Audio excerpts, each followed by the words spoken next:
Baik, Assalamualaikum warahmatullahi wabarakatuh. Kembali lagi di FD Channel. Pada video kali ini saya akan membahas tentang investasi reksadana di OVO Invest. Apakah aman dan terpercaya? Oleh karena itu, untuk teman-teman yang masih belum subscribe, silahkan klik tombol subscribe terlebih dahulu. Dan juga jangan lupa di like, komen, dan juga di share jika video ini bermanfaat. Baik, langsung saja teman-teman.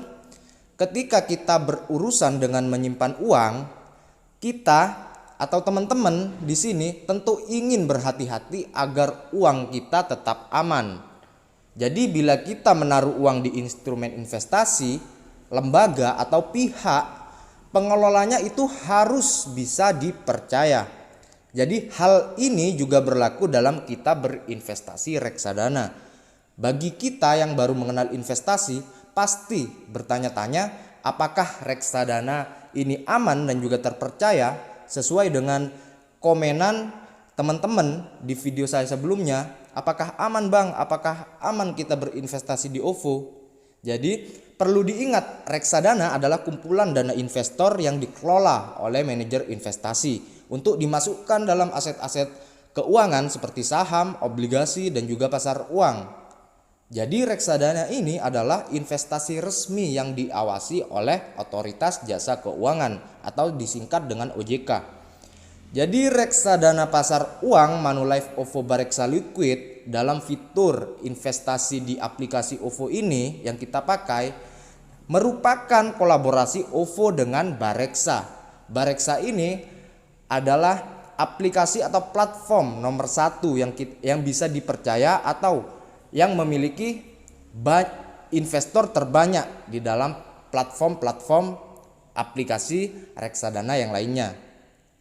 Jadi Manulife Asset Management Indonesia sebagai manajer investasi juga bisa dipastikan aman dan terpercaya karena memiliki track record di masa lalu yang sangat cerah. Saya mengatakan berinvestasi di OVO ini aman, saya mencari fakta-fakta dan juga data dan juga aspek-aspek yang memastikan keamanan reksadana OVO ini. Yang pertama, aspek tersebut adalah OVO ini diawasi oleh Otoritas Jasa Keuangan atau OJK. Jadi tidak sembarangan pihak bisa menerbitkan reksadana. Sebuah manajer investasi yang profesional harus mendapatkan lisensi dari OJK.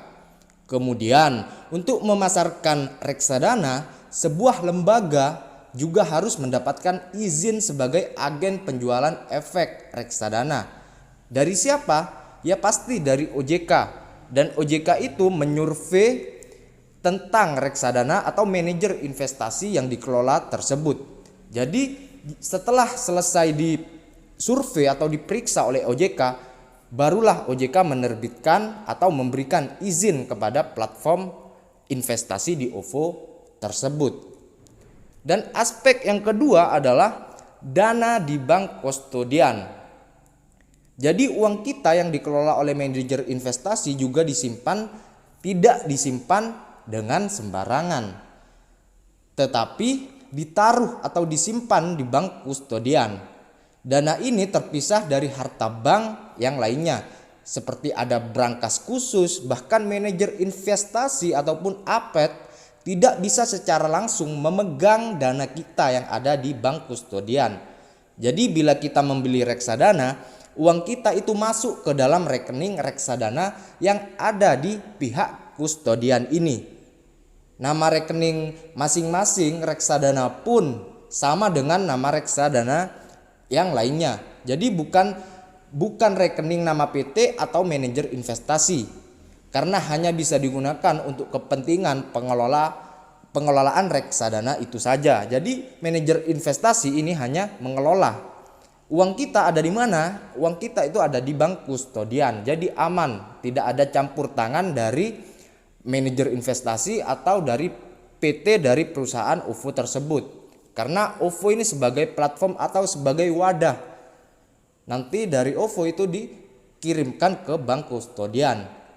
Nah, aspek yang ketiga adalah keamanan online yang berlapis.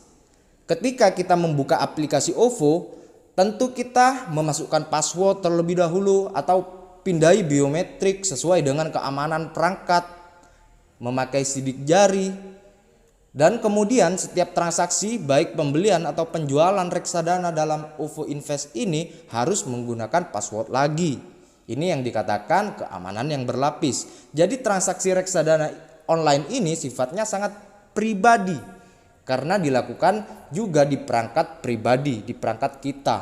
Jadi setelah kita masuk ke OVO, kita memasukkan sidik jari, memasukkan password, dan setelah masuk ke OVO Invest, kita melakukan penjualan atau pembelian, kita perlu password lagi untuk memuluskan atau untuk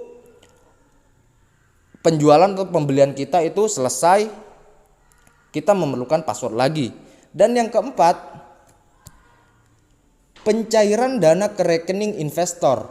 Dalam hal ini, penjualan reksadana di OVO Invest untuk nominal transaksi maksimal adalah 10 juta. Jadi bisa langsung masuk secara instan ke OVO Cash. Dana ini tidak mungkin nyasar ke nomor OVO milik orang lain. Jadi bila nilai penjualan reksadana di aplikasi OVO lebih dari 10 juta, dana akan dikirimkan ke rekening bank milik investor yang terdaftar atau milik kita yang terdaftar. Jadi rekening bank ini sudah diverifikasi ketika kita pertama kali mendaftarkan OVO Invest ini. Jadi bisa dipastikan namanya sama dengan KTP pemilik akun. Jadi ketika teman-teman baru saja mendaftar itu harus KTP dan bank itu harus sinkron. Namanya harus sinkron agar tidak ribet ketika pencairan nanti.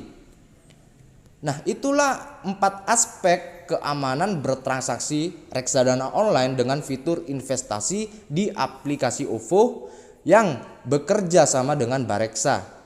Jadi untuk teman-teman, saran saya janganlah ragu untuk mulai berinvestasi, dan ini demi keuangan teman-teman di masa depan.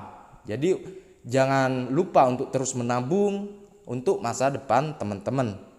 Nah, mungkin itu yang dapat saya sampaikan. Kurang lebihnya saya mohon maaf. Jika ada penyampaian yang kurang, saya mohon maaf. Jika ada pertanyaan, teman-teman bisa langsung saja lanjut di komen. Bertemu lagi di video saya berikutnya. Wassalamualaikum warahmatullahi wabarakatuh.